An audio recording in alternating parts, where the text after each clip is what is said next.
कमी पटसंख्या असणाऱ्या शाळांमध्ये आता डीएड आणि बीएड धारक बेरोजगारांना रोजगाराची संधी। तर नमस्कार मित्रमैत्रिणींनो, आपण बघत आहात माझे YouTube चॅनल एज्युकेशनल मनोहर, ज्यावर आपल्याला पाहायला मिळतात इयत्ता 5वी ते 10वीच्या इंग्रजी या विषयाचे व्हिडिओज, सोबतच इंग्रजीच्या ग्रामरचे व्हिडिओज आणि त्यासोबतच नागरिक आणि कर्मचाऱ्यांसाठी इन्फॉर्मेशनल व्हिडिओज, या सर्वांची प्लेलिस्ट या व्हिडिओच्या डिस्क्रिप्शन मध्ये देण्यात आलेले आहेत। त्यावर जाऊन आपण आपल्या कामाचे बाकीचेही व्हिडिओज पाहून घेऊ शकता। तर आज आपण पाहणार आहोत की ज्या कमी पटसंख्या असणाऱ्या शाळा आहेत त्यांच्यामध्ये आता डीएड आणि बीएड धारक बेरोजगारांना रोजगाराची एक संधी मिळणार आहे आणि याविषयीची सविस्तर माहिती आजच्या व्हिडिओमध्ये आपण जाणून घेणार आहोत। तत्पूर्वी हे चॅनल एज्युकेशनल मनोहर यावर आपण नवीन असाल तर हे चॅनल आपण सबस्क्राइब करायला विसरू नका आणि हा व्हिडिओ बघितल्यानंतर त्याला एक लाईक आणि जास्तीत जास्त शेअर करायलाही विसरू नका।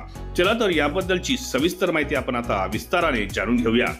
तर स्थानिक स्वराज्य संस्था अंतर्गत 10 व 10 पेक्षा कमी पटसंख्या असणाऱ्या शाळांमध्ये आता डीएड किंवा बीएड शैक्षणिक पात्रता धारक बेरोजगार उमेदवारांना कंत्राटी तत्वावर नियुक्ती देण्यात येणार असून या संदर्भात राज्य शासनाच्या शालेय शिक्षण व क्रीडा विभाग मार्फत दिनांक 23 सप्टेंबर रोजी एक महत्त्वपूर्ण GR निर्गमित करण्यात आलेला आहे।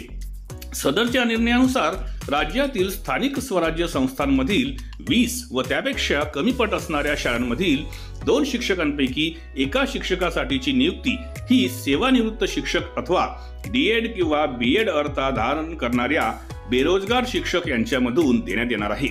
तसेच राज्यातील स्थानिक स्वराज्य संस्थांच्या 10 व त्यापेक्षा कमी विद्यार्थी पटसंख्या असणाऱ्या शाळांमध्ये मंजूर करण्यात आलेल्या 2 शिक्षक यांच्यापैकी एका पदावर डीएड किंवा बीएड पात्रता धारण करणाऱ्या बेरोजगार उमेदवारांची नियुक्ती ही सदर निर्णयामध्ये देण्यात आलेल्या अटी व शर्तीच्या अधीन राहून दिली जाणार आहे।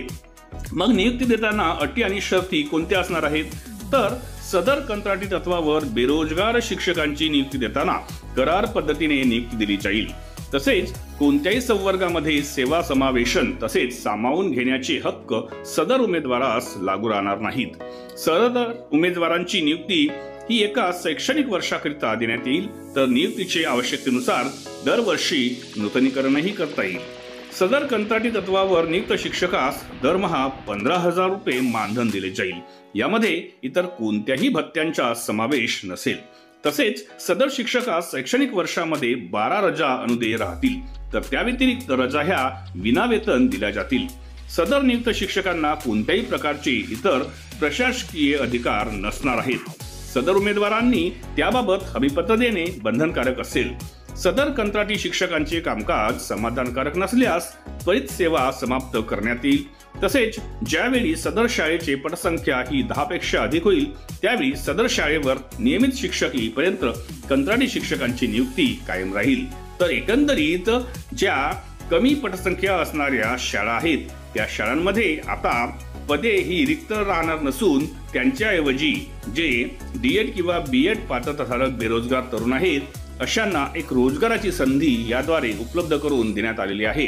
आता याचा एक परिणाम हा चांगला शाळांवर होतो की यामुळे बेरोजगारीची समस्या जी आहे ती पूर्णपणे एकंदरीत कमी होण्यास मदत होईल, किंवा एकंदरीत मानधन तत्वावर नियुक्ती देण्यापेक्षा सरळ सेवेने भरती करणे हे ग्राह्य धरण्यात येईल, अशा पद्धतीची एक आपल्याला या ठिकाणी अपेक्षा करता येईल। तर एकंदरीत हा व्हिडिओ आपल्याला आवडला असेल अशी मी अपेक्षा करतो। असेच माहितीपर व्हिडिओज आपल्याला बघायचे असतील तर त्यांची प्लेलिस्ट या व्हिडिओच्या डिस्क्रिप्शन मध्ये इन्फॉर्मेशन एज्युकेशनल मनोहर या नावाने देण्यात आलेली आहे, त्यावर जाऊन आपण तेही कामाचे व्हिडिओज पाहून घेऊ शकता। चला तर अशाच एका व्हिडिओमध्ये पुन्हा एकदा मी आपली भेट घेणार आहे। तोपर्यंत माझ्या सर्व कर्मचारी बंधू भगिनींना माझा नमस्कार।